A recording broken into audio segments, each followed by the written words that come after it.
Hey, what's up? Welcome to another edition of Morning Scone, Saturday edition. Hope y'all are doing very well. Got my coffee, got my Boudreaux. You're going to be hanging out by the pool this weekend. Get on by, get the margarita mix. Maybe you're going to be doing some brunch. The Bloody Mary mix is a great option. You can get it down at home at Canada's. Lots of places in Baton Rouge like Mid-City Craft and Wine. Mid-City Wine and Craft. If I'm saying it right, my apologies if I'm wrong. It's right by the Lobdell intersection at Jefferson, back in that shopping center where Goodwood Hardware stores. Alexander's, Calandra's, College, you can find it all over the place. We got Drew back this morning. Truck. You want to go see Papa's truck? Truck. Okay, we're going to see Papa's truck later, and you can go ride in it, I promise. So, a lot we're going to get to today. Appreciate y'all for being here. Let me open up Facebook over here so I can see y'all. Again, if you're new to the show, we do this every single morning. I appreciate very much any shares over there, comments. Whoa, bud. Drew's touching the screen. I hope he didn't mess it up. Appreciate any comments and all that good stuff and shares and all that. So we'll get to all that here as we move along. Red, Rock, and Blue Celebrity, Sorta-Celebrity softball game was last night. I'll give you a recap on that. Bless you. Stop grabbing that. And Drew's grabbing the microphone. LSU picks up a pair of football commits, and we got a College World Series update.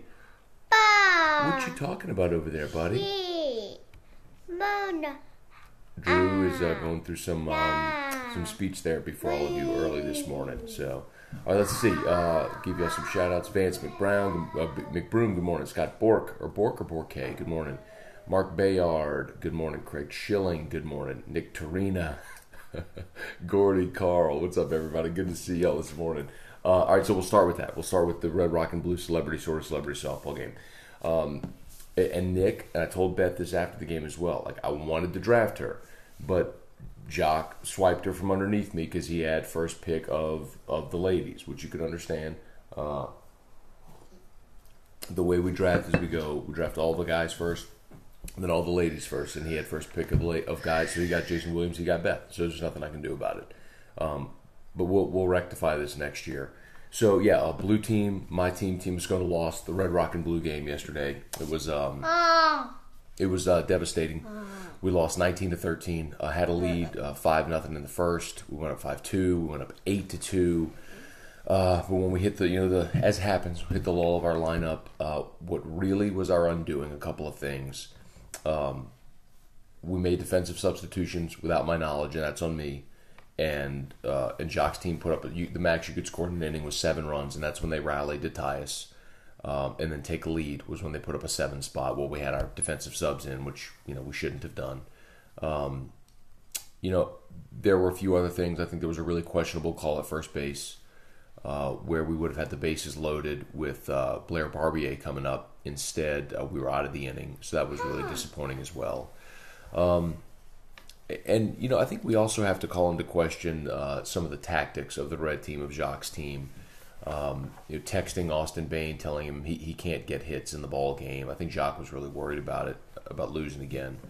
There was also an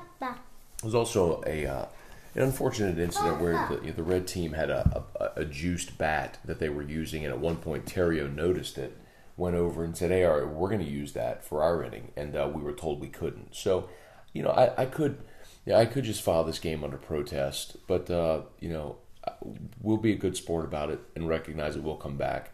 But of all that, I'd say the most unfortunate part of last night.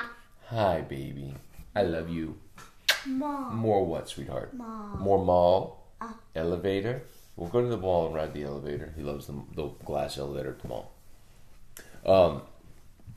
Most unfortunate part is sometimes you can't control attendance. And 2 of my top 4 picks were Chad Jones and Ruben Randall. And those guys would have been playing center field for me. And I had Ruben leading off and Chad Jones batting 5th. Right there amid that clump of Bo Jordan and Austin Bain and Trey Duncan and Darren Clark and Ryan Terrio. And when 2 of your top 4 picks no-show, it's like you didn't have 2 picks. So, it's unfortunate. Mark Bayard said, "Are you being serious? Juice bat and charity." Yeah, I am being serious about that. So, they had a juice bat.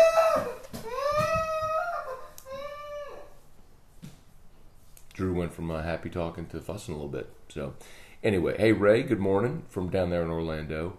Maury, good morning. Drew, that's funny, man. I was talking to a lot of people yesterday at the. You see, Gordy see, that's another thing Gordy just pointed out there. Guess you missed Anna Betts only batted once. Tamika Johnson didn't bat at all and decided to be the bench coach. You see, I should have absolutely should have done that. Should have skipped turns in the lineup. You know, it's we should file this game under protest. See, that's what Jacques did yesterday because he was so desperate to win that game last night that it's unfortunate. Because we didn't skip anybody's turn in the lineup. We went up there and we did it like we were supposed to do it. But I guess I understand now how this is going to be played. Juice bats, skipping turns in the lineup. So we'll just roll with it. Yeah, I guess that's how he's going to do it. So, fittingly though, I was sent a picture late last night of the Red Rocket Blue Trophy, which somehow got flattened. I guess Jacques left it on the ground. Somebody rolled over with a car or something. So it was a tainted victory, a tainted trophy for a tainted victory. How about that for Jacques? So we'll move on. If there's things you want to talk about regarding the game, we're happy to. I'll tell you this much, though. Les Miles was there, and he was awesome. He was a ton of fun. His whole family came. It was great to see Les. Will Wade, Paul Maneri all came out as well. I mentioned Beth Torina played in the game. Darius Geis was probably the story, though, because Geis came out. Not a very good softball player by his own admission. But he stayed for an hour and a half after the game. Just stood on the pitcher's mound for an hour and a half and signed every autograph. It was a very, very cool thing. Guy signed every autograph, took every picture, was generous. And at one point, I'll tell you this, Terrio even went up to him, kind of was like, hey man, you need me to get you out of here? Because, you're just trying to be respectful. So I was like, no, I'm good. He was willing and ready to stay there and sign every single autograph. So good on him, man. I'm proud of Darius, guys. He was engaging last night, and all the fans, many of the fans came to see him, and that was really cool. A couple other things here. Let's see. Elise Geis is a stand-up guy. He is. Scott, class act. Hey, Chuck, I'm telling you, man, it was a tainted victory last night for Jacques. But if that's how he wants to do it, skipping people in the batting order, using a juiced bat, never rotating a single player. And the other thing that I got to take into consideration next year, too, is not only attendance, but where we play this game. Tiger, so like, for example, we have Austin Bain, and he's hitting 270-foot outs, line drive outs. Tiger Park, those are monster shots, gigantic homers. But at Traction, where we played last night, where it's 295 down the left field line, and there's kind of like a monster green wall out there. Those are just long outs. So you just got to keep. It's like playing the TD Ameritrade.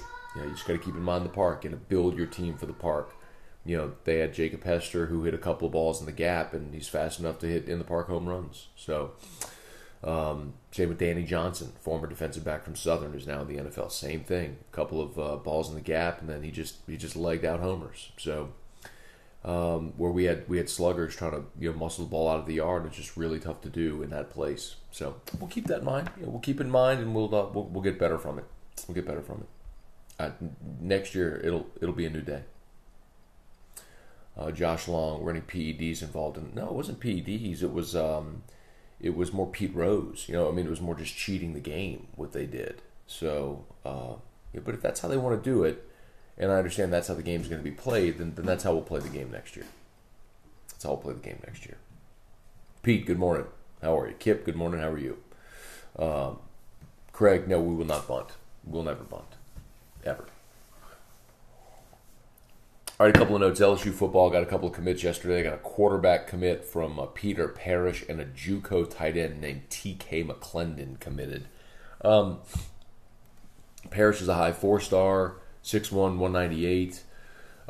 He's from Phoenix City, Alabama. Did not have offers from Alabama and Auburn. Mostly, I'm told, because those two schools already have their quarterbacks for 2019 committed. don't know what kind of prospect he is. I don't really follow recruiting a bunch, but if a quarterback commits, we're certainly going to talk about it. I think what's of note here is that, oh really? What seems to be of note is that, well, first of all, you have to sign a quarterback every class. So LSU's got one, and that's applauded. And this is a high 4-star guy. Good. Hi. Big Black? Papa. Truck. Yeah, I know you want to ride in Papa's truck. We'll go ride in Papa's truck later. Okay.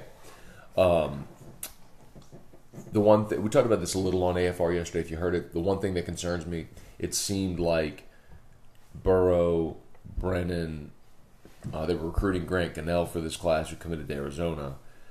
TJ Finley for 2020 committed. It seemed as though they were recruiting pro-style guys. Like that was the fit that LSU was looking for.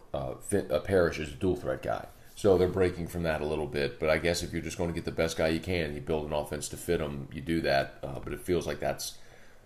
I guess if you adapt the offense to their skill set, I'm good with it. I think one of the problems under Les and Cam and previously was it didn't matter the quarterback skill set. They were going to run that pro style of offense, that power football, run, pass type of offense. And that's where I think they got into trouble. So if you bring in a Peter Parrish and he's a dual threat guy and he ultimately ends up winning a starting job at some point, I'd say the same with Lowell. Are you going to run a different style of offense for the dual threat as opposed to the pro style guy? So it's something worth watching. TK McClendon is the tight end out of Copiah Lincoln. Committed to LSU, 6'3", 240, pass catcher. Apparently was really impressive during 7-on-7 drills. I like going after athletic pass-catching tight ends. The oddity with, again, like I'll keep bringing up the Miles era because it's just the only base of comparison. It's what we knew for so long, and much of this roster still is a holdover from that. But you look at guys like Deshaun Smith and Ja'Cory Washington, and you look at some of the athletic pass catching tight ends that Les had recruited that never caught the ball. I mean, it was always the joke that LSU doesn't throw to the tight end. So if Ensminger, who is a former quarterback and knows not, they want to incorporate the tight end in the offense, fantastic. Go sign guys like this. I love it. Jamie Leday, good morning. Tim Davis said, good morning. Tough lose last night. Yeah, it was tough. Talked a little bit about it at the beginning of the show here today, Tim. But I'd encourage you to go back and watch my thoughts. Also posted a little podcast last night on Daily Scone, if you want to go listen to it. Michael Moscona, good morning, cuz. Let's see, Robert Stack, good morning. Jeff Brenner, good morning, Jeff. Ashley Fabre, or Fob, good morning.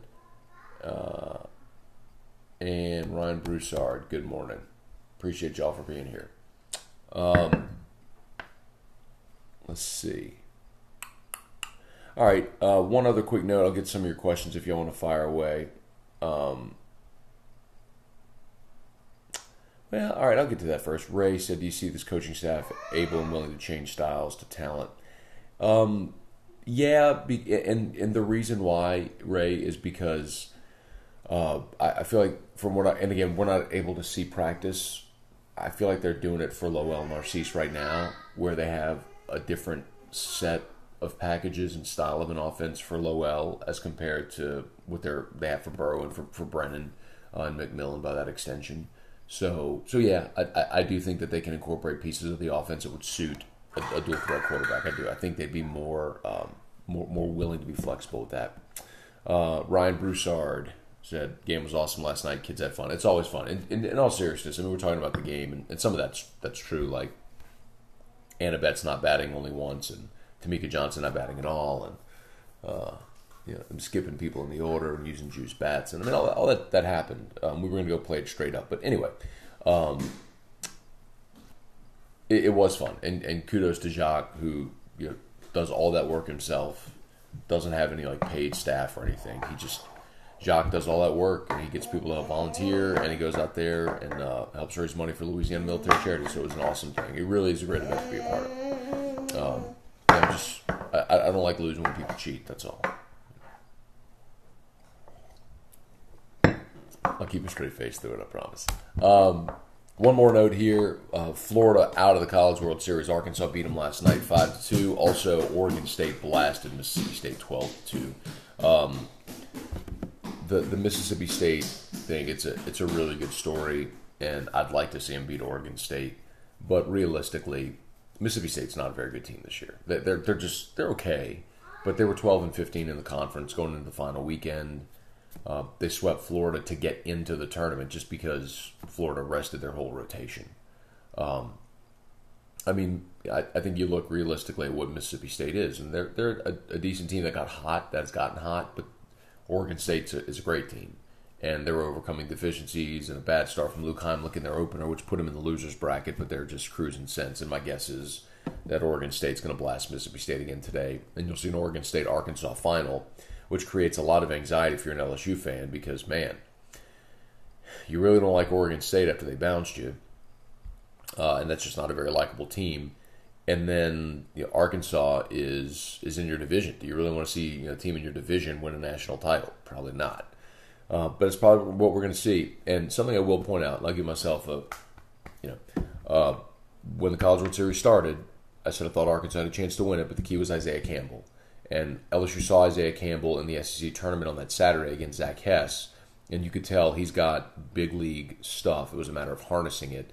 You knew they had Knight and Murphy, and they were going to need a third, and Campbell stepped up in a huge way yesterday to beat Florida to get Arkansas into the championship series. So, and now they'll get the extra day off, and they'll be able to set up their rotation. Very likely have Blaine Knight going game one of the championship series against either Arkansas, Mississippi State, or Oregon State. So it looks good for Arkansas. Looks really good but that's the benefit of advancing through the winners bracket and taking care of your business. So Arkansas did that. Congrats to them. Taylor Calandro, good morning, man. He come see you, by the way. Tommy Averett, good morning. Speaking of Calandros, you can get Boudreaux's mix at Calandro's in Baton Rouge. Get the Bloody Mary mix, the Margarita mix. You can find it at great locations, all local stores all over Baton Rouge and in Homa at the Canadas as well. All right, let's see. Get some of y'all's questions before we wrap this thing up. Let's see. Trivia Carter. It's a cool name. If the bottom falls out this season for football, does this recruiting class keep Coach O around for another? You got to define bottom falling out, Trivia. If bottom falling out, you mean like what happened in Arkansas this year when they went 3-9? I think that's hard to survive. But that said, I don't think this team's going 3-9. 7-5, 8-4 is not the bottom falling out. It's disappointing, but it's not the bottom falling out. But if you have that 7-5 type season and you're not competitive against Bama and Georgia and Auburn, and you lose to Miami and maybe you lose to Mississippi State, and you have that file, like if that happens, then I think you go into 19 very squarely on the hot seat. But you're likely going to have Burrow back for 19. This recruiting class is shaping up to be really solid. And all the young guys this year are going to get experience where you could point to 19. But I'll tell you this much, too.